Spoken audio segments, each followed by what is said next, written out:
So guys, okay. Di ko alam kung matutuwa ba ako dito or hindi. Kasi guys, by the way, ang phone ko ngayon is iPhone 15 Pro Max. And nabili ko to like when I started 2023. Tama ba? Nung dumating ako ng Dubai is 2023. Same year nabili ko siya.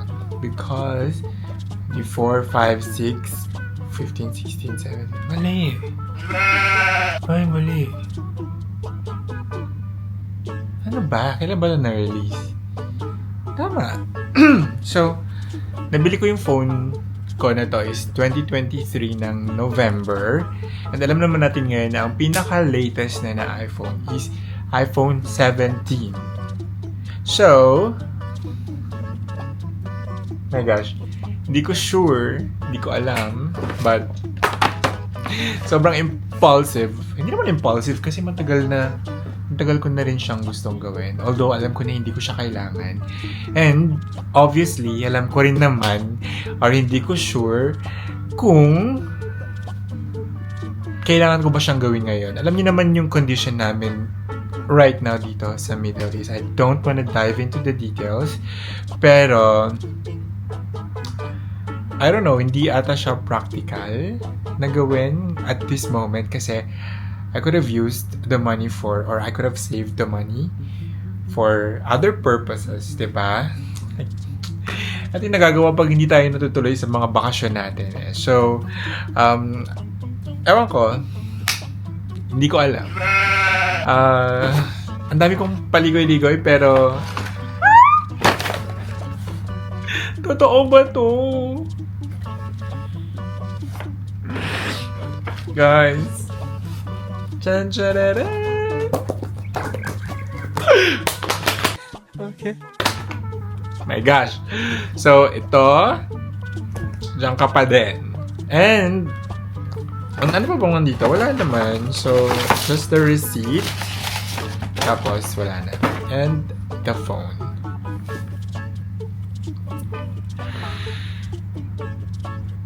Oh my gosh. So, tignan na natin. By the way, na-open ko na to kanina.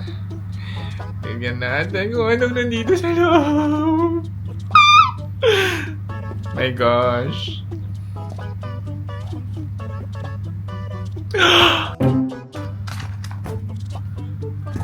Asan yung cellphone? Hala! Walang cellphone! Ayun na nga. Walang cellphone. Ibig sabihin guys, hindi naman talaga tayo nag-upgrade. So, ang totoong binili ko lang with this paper bag ng Apple is just... Gusto mo it's a prank. Steph! Bakit mo ako pinaprank? Hindi ko naman sinasadya. QD? Charis. Hindi, bakit ba? So, wala talaga tayong biniling cellphone guys. Mahal na mahal ko tong phone ko as long as gumagana pa siya and it serves its purpose. Eh dito muna tayo, diba? So, ang binili ko lang is itong aking bagong AirPods because I've been wanting to open this one but for some reason, di ko siya binubuksan. It's because gusto ko pa rin siyang i-vlog. Alam mo yun, ugali ko na talaga ito as an self-acclaimed influencer. As a self-acclaimed influencer. Ano ba yan? Mali-mali. So, dahil nga matagal ko na itong gustong buksan and hindi ko pa siya mabuksan-buksan, I decided to film it na para magamit ko na rin siya sa editing. So, the main purpose of this one is for me to use sa iPad na gamit ko for the editing. And actually, dapat i-unbox ko ito sa airport tapos doon ako mag-start mag-edit, ganyan. But because dahil nga sa nangyari ngayon, hindi natuloy yung vacation ko sa Philippines and a lot of my close friends already knew what happened. So, dami kong na-miss na opportunities, fun, and everything. So, kaya mo na yun. Naka-move on na ako doon. Life continues. Everything is fine. We're so okay here. Thank you for all the prayers and everything. But it all boils down to this earphone na gusto ko lang naman buksan. So, thank you so much guys. And sobrang satisfying nun. And paano nga ba ito buksan? Ayan. Hello! Ayan. I love it. Ang price nito is 79 dirhams sa Apple Store, which is parang mga nasa 1,000 pesos din naman. Pwede na. So, at least yung quality ng audio na matatrans. Ano ba ang sinasabi ko? Basta kapag nag-edit ako, gusto ko lang naman ng tahimik kasi minsan nahihiya nga ako iparinig yung boses ko. So, dati kasi nag-edit ako na naka-loudspeaker lang yung iPod. Ngayon, meron na ako nito. Hindi, meron akong earphone na before pero hindi ko alam kung nasaan. Medyo sira na rin ata. So, ayan. Meron na tayong bago nito. Guys, by the way, for those who will say na parang ang gastos-gastos mo naman, ganyan-ganyan. I mean, first of all, pera ko naman din to, diba? And second of all, wala rin naman talagang nagsasabi. Ako lang yun. Wala nang aaway sa akin. But honestly speaking, like upgrading my phone, although they've been telling me na, ba't di ka nag-upgrade ng phone mo, blah, blah, blah, blah. I don't see the use of upgrading my phone kasi sobrang okay pa nitong phone sa akin, nitong 15 Pro Max, and wala namang problema, diba? Kapag kaya ko pa tong gamitin within the next 2 years, honestly. Pero siguro ang nakikita ko lang na relevant problem that might be also the reason kung bakit ko siya papalitan is yung storage niya, kasi it's really, really full na. The storage is so full, and yeah. Actually, pinatry ko lang talagang ipasa yung mga ibang pictures ko dito sa iPad and the videos na ayaw ko pang i-delete para makasave ako ng space. But because I'm using it for editing, hindi ko rin siya masyadong pinupuno kasi from time to time, kinakailangan ko siya. And eto, is okay pa naman. Nagde-delete lang ako talaga. Minsan may mga, alam mo yun, feeling ko kailangan kong equip na dapat pala talaga dinidelete na. So kapag nangailangan ako ng storage, I'm just deleting. And ayun, yun lang yung pinaka main issue, not unless masira talaga siya and siguro kailangan na siyang palitan. Yun na yun. And here, gamitin na natin to ngayon or mamaya as I will edit a video. Hey! And also guys, if you missed me and my vlog, comment down below naman kayo, diba? Para share this to your friends as well. Para mag-like, share, and subscribe. So guys, wala talagang phone. Ito yung old box ng kapatid ko. Nung binili niya or nag-upgrade siya ng phone. So, wala mag-upgrade sa pamilyang ito. And by the way, another one, since this is just merely unboxing and everything, papakita ko na rin sa inyo. Wait lang.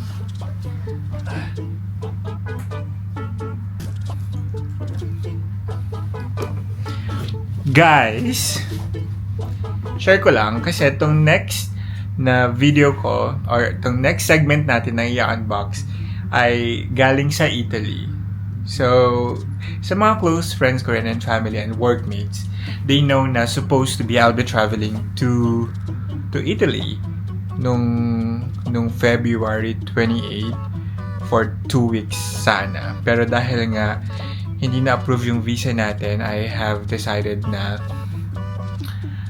iuwi na lang yun sa Pilipinas. Well, the Italy plan came like very suddenly. Kaya naman ako nagkaroon ng vacation ng March. It's because yung pupuntahan ko doon sana ay binyag ng anak ng aking boss. Kaya naman nakuha natin ang ating bakasyon. Which is hindi ko makuha. Nasabi ko na sa atin. Ang ate na ikinasal. So, sabi ko na ako because naiwan ko boss ko sa Italy. So, vacation ko na. Hindi nga na yung visa natin. So, nagagay ako sa Italy. Which is supposed to be sana makakasama na ng ate. Pero, hindi naman nagagay sa dahil sa nangyari. So, hindi na ako sabi ko na okay. Pero gusto ko lang sanang mag-thank you first kay Bea kasi nag-Italy siya nung December. And of course, sa ate or sa boss ko na kumare ko na ngayon sa mga pasalubong niya sa akin, guys. So, unahin natin kay Bea kasi matagal yan itong binigay sa akin, which is this one. Nakalagay to Gob from Bea. So, this is from Italy. Si Bea nakapunta siya sa mga iba't ibang baryo. Baryo ng Italia. So, ewan ko kung saan galing itong mga to. Nakapag-Rome siya, Venice ata siya. Basta marami siya napuntahan. And, I love it! So, cute! Di mo kaya. Letter G. Okay, si Bea ay Galimba and ako ay Gabriel and they call me Gabi. So, I got a letter G. Thank you so much. And nakalagay lang is Roma. So, syempre from Roma yan. Very similar siya dun sa keychain na gamit ko ngayon. Nag-gift rin sa akin ng aking kumakumare, Ate MJ. From Rome din yun, syempre. And etong leather na ang tawag dito, jewelry holder. So, lagay lang natin yung mga ring natin dyan, mga ekla-ekla. Mga hilig magbigay ni Bea ng ganito. Binigyan niya rin ako before ng mga accessory holder na babasagin naman yun. And yun naman is parang design niya is evil eye yung design. So, ayan. Thank you, Bea. So good. Authentic leather to eh. So, may nakalagay lang na Firenze. Kaya ng mga Italia. So, ayan, Vera Pelle, made in Italy. Hindi ko alam kung tama yung mga basa-basa ko, pero I love it. And may isang mabigat dito na bote. At ito ay ang limoncello. So, meron tayong melon. Ay, melon. Akala ko limoncello. Ano ba? Sino ba yun? Hindi. Iba. So, melone. Ayan. So, it's a melon shot. Oh, ganun. Malalaseng. So, yun lang. Thank you, B, for that. And, dahil nga hindi tayo naka-attend ng binyag, ay pinasalubungan na lang tayo ng ating ate or kumare. Hindi ko alam kung anong tatawag ko sa ate. Pero ate na lang. Diba? Ate kumare. Ganyan. Guys, it's a Starbucks cup, yung collectibles nila, tapos may nakalagay lang na Roma. Actually, nagaya ko tong ganitong klase ng collectibles sa Mami G from Qatar. She used to like collect nga ng mga ganitong collectibles ng Starbucks. Supposed to be para mas maging memorable sana. Kung ako yung nakapunta personally, I would love to buy yung mga ganitong baso. But because parang for some reason, medyo give up na natin and it's good na maka-receive rin naman tayo. It doesn't have to be like me personally going to that certain place. Pero sana mas memorable sana siya, diba? In a way. But okay na rin. And this is my personal request nung tinanong niya ako kung ano yung gusto kong gift from Italy. And this is what I requested. So, thank you. And yung mga kinuha kong bagay pala kanina is connected to that one kasi gusto ko lang pakita sa inyo yung mga collections ko na so far. I would start with this one which I got from Bangkok. From my travel last year sa Thailand. I went to Phuket and Bangkok pala with my friends. Pero wala ako ng Phuket. Which is okay lang. At least I already have Bangkok. Diba? So Thailand na rin yan. Thailand represent. And another one which is orange. By the way, yung Rome is color red. Yung Bangkok is color green. And this one is color orange. Which is from Texas naman. So, from the US. And bigay sa akin to ni Mami Helen from their vacation like 2 years ago na. Thank you so much po. So, that's the third one. I also got another one which is color blue naman. And this is from India. Ato, personally, I bought it from the airport during my layover sa India going to Bangkok. So, Phuket actually. So, ayan. Ako yung personal na bumili nito. So, from my trip, it's Bangkok and India, which I personally bought for myself. And this one, guys, di ko pa pala ito napapakita before, hindi ko pa siya napopost. And this is also from the US actually. It's a light blue naman na mug. And it says New York. So, alam nyo na kung sinong galing New York. It's my friend, my bestie, Mikey. Pinadala niya to sa akin, and it's my brother who actually brought this one here sa Dubai kasi galing pa to ng Pilipinas. So, from New York to Philippines to UAE. So, in total, I have 5 na cups na right now ng Starbucks. Hindi ko alam kung paano ko iuwi itong mga to. Pero hindi pa naman din siya ganun karami. I think I need to buy for UAE din. And for some reason, ang tanga-tanga ko kasi nakadaan na ako ng Hong Kong and Singapore pero hindi pa ako bumili ng ganito. So, kasi naman nasa isip ko is that marami pa akong uwi sa mga bansa na sa Pilipinas basically na alam kong for sure medyo ito yung mga potential countries na dadaanan ko rin soon ulit, no? So, yeah. Hong Kong and Singapore medyo madali lang naman yan. And I'm hoping na mas marami pa. I'm hoping na more travels pa tayo para makakabili tayo ng mga ganito at payamanin natin ang Starbucks ng bonggang-bongga, di ba? So, ayun lang naman. Hindi pa ganun karami pero at least meron na tayong 5 so far. And, by the way, hindi pa tayo tapos sa ating unboxing from Ate MJ kasi nga, isa akong ninong. So, ninong-ninang tayo. Ayan, meron tayong card. Says here, Ninong Gab, thank you for coming to my first birthday. I'm so blessed to have you as my godparent. Love, Zachary Leo. Ang aking cute-cute na inaanak. And sabi ni Ate MJ kasi, gusto niyo na makita or gusto niya nang malaman kung anong reaction ko dito. And anyway, I'm very happy, of course. Yung idea pa lang na nakuha ko yung baso from Rome is okay na ako doon. But of course, eto dahil nga hindi tayo nakapunta. So, sadly, pinadalhan na lang tayo ng box na to. And grabe ha. Okay, let's go back to the ball game. Kasi nga, dahil puno na yung memory card ko. Instead of deleting, gusto ko bumili ng bagong memory card para makip natin yung mga videos and all that. But let me think about it pa.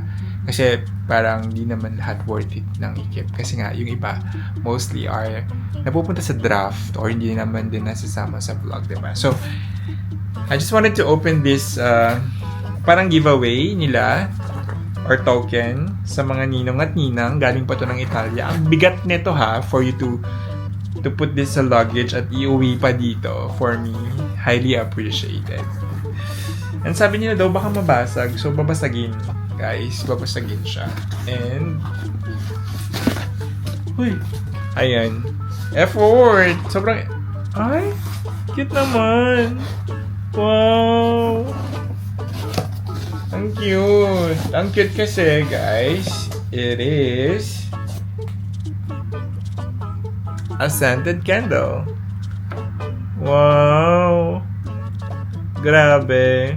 I love it. Wait lang, amoyin natin. It's mahogany. Ayoko nang basahin yung susunod kasi parang hindi ko alam basahin.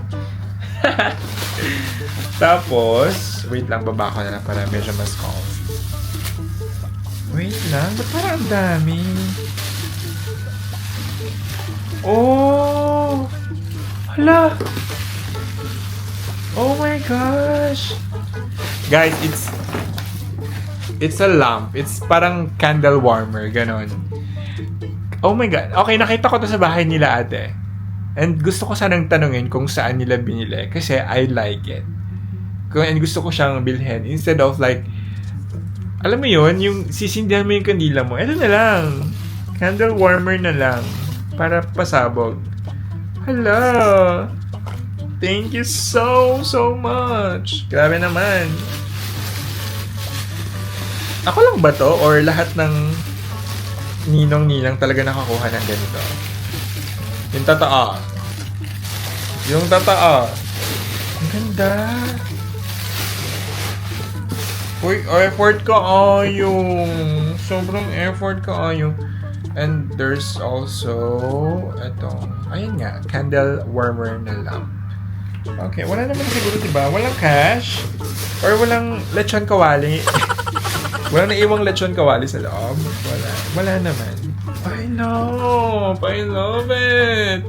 And guys, the color is giving price. It's giving expensive. It's giving lahat na. Diba? So, wait lang. For sure na-adjust yung height nito kasi nakita ko nga sa bahay nila na meron silang ganito. So, you can... Ayan, I think ito na yung max for the height. And then, just add the bulb. Gumagalaw. Hello, ang ganda! Then, you just add the candle over here. Oh, panis. Oh! I love it. Tapos, may bulb lang siya, dalawa. Ayan. Perfect! Perfect! Ito yung pinaka-cute na souvenir na nakita ko ever. I love, parang ako nanalo ng award. Thank you so much, Kumare. Grabe. Pero ang pinakapasabog ay, of course, the baso. Sabi natin, MJ, huwag ko raw basagin. Ba't ko babasagin? Diba? Ayan, oh, perfect na. Love it. I think I'm gonna put it there. Malapit sa higaan. So,